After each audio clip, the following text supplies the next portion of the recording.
Imagine for a second that you are 21 years old. You are sitting in the most advanced killing machine on the planet. Below you is the most heavily fortified border in human history. Behind you, your own comrades have orders to blow you out of the sky the moment you flinch. And ahead? Ahead is a choice that will make you a millionaire or a corpse. But here is the darkest part. To save your own life, you have to sign your mother's death warrant. You have to leave her behind to face the secret police, the labor camps, and a slow, agonizing end, all so you can breathe air that doesn't smell like fear. On September 21st, 1953, a young man named Kum-Sok made that choice. He didn't do it for the money. He didn't do it for the fame. He did it because he was a perfect communist who secretly hated every breath he took. This isn't just the story of a stolen jet. This is the story of the most expensive gift of the Cold War and the devastating price one man paid to deliver it. 1953, Kimpo Air Base, South Korea. The American servicemen on the ground are tired. The Korean War has been a meat grinder for 3 years. They're sitting down for lunch, the smell of diesel and dry heat hanging over the runway. Then the sirens start. It's a sound that triggers a primal fear. It's not the low drone of a bomber. It's a high-pitched predatory wail. High in the sky, a silver speck is diving. It's moving at 600 miles per hour, faster than anything the Americans have on the tarmac. Ground crews scatter. Gunners scramble to their positions, sweating, hands shaking as they track the target. They know that silhouette. Every pilot in the Pacific knows it. It's the MiG-15. To the west, this plane was a ghost, a nightmare wrapped in Soviet steel. For 3 years, in a stretch of sky known as MiG Alley, these jets had been shredding American sabers. They climbed higher, they hit harder. They were the reason so many American mothers were receiving folded flags instead of sons. The Pentagon was desperate.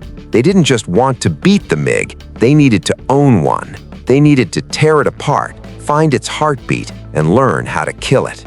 They had even launched Operation Moolah, a psychological warfare campaign dropping millions of leaflets over North Korea, promising $100,000 to any pilot who defected with a MiG. But as the silver jet screamed toward Kimpo, the Americans didn't think about the money. They thought they were about to die. The MiG didn't fire. It didn't strafe the hangars. Instead, it did something impossible. It dropped its landing gear. The tires shrieked against the concrete, smoke billowing as the pilot slammed the brakes.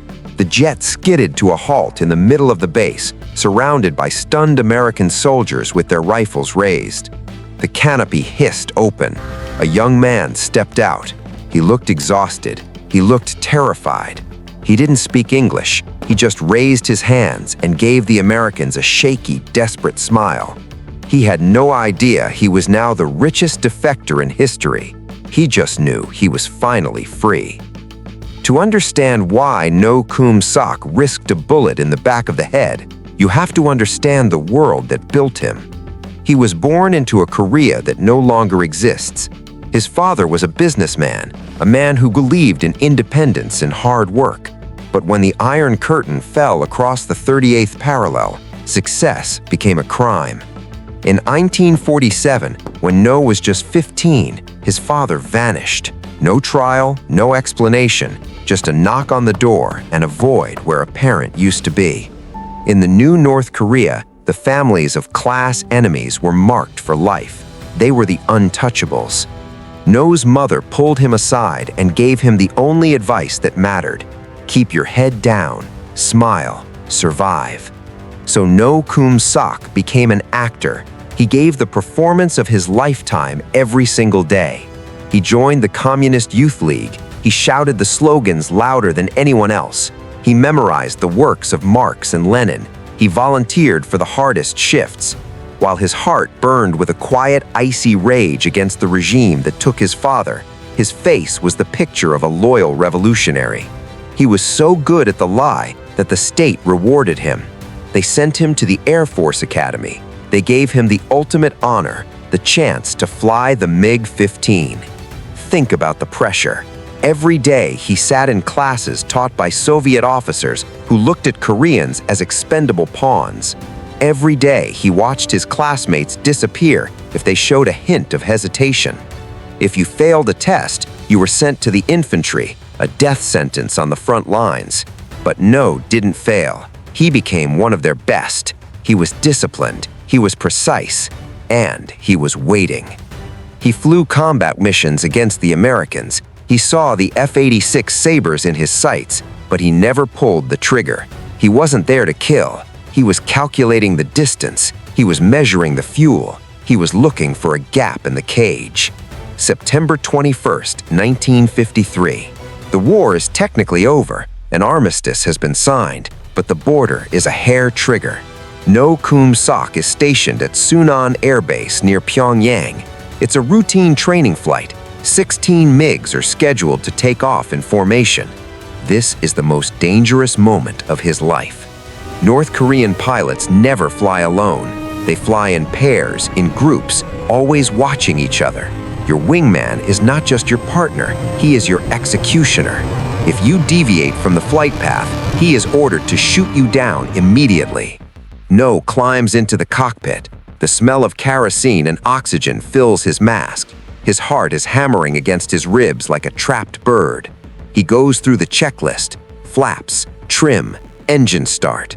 The formation roars into the sky. They're flying low, skimming the coast to avoid radar. This is it. No realizes that at this altitude and in this position, he has a window: 2 minutes. That's all the time he has before the flight leader realizes he's gone. 2 minutes to cross the most dangerous border on Earth before the interceptors are scrambled. Suddenly, No banks hard. He shoves the throttle forward. The G-force pins him into his seat. He drops the jet until he is literally 50 feet above the ground. He is moving so fast that the rice paddies below are just a green blur. Behind him, the radio explodes with screaming voices. "No, what are you doing? Return to formation." He doesn't answer. He reaches up and yanks the radio cord out of the socket. Silence. Just the roar of the engine and the sound of his own jagged breathing. He crosses the DMZ. He sees the guard towers. He sees the North Korean soldiers looking up, their rifles appearing like toys from his height. He expects to feel the impact of a shell at any moment. He expects the sky to turn into a wall of flak. But then, silence. He's over South Korea. But he isn't safe. Far from it. He's flying an enemy jet into American airspace at combat speed.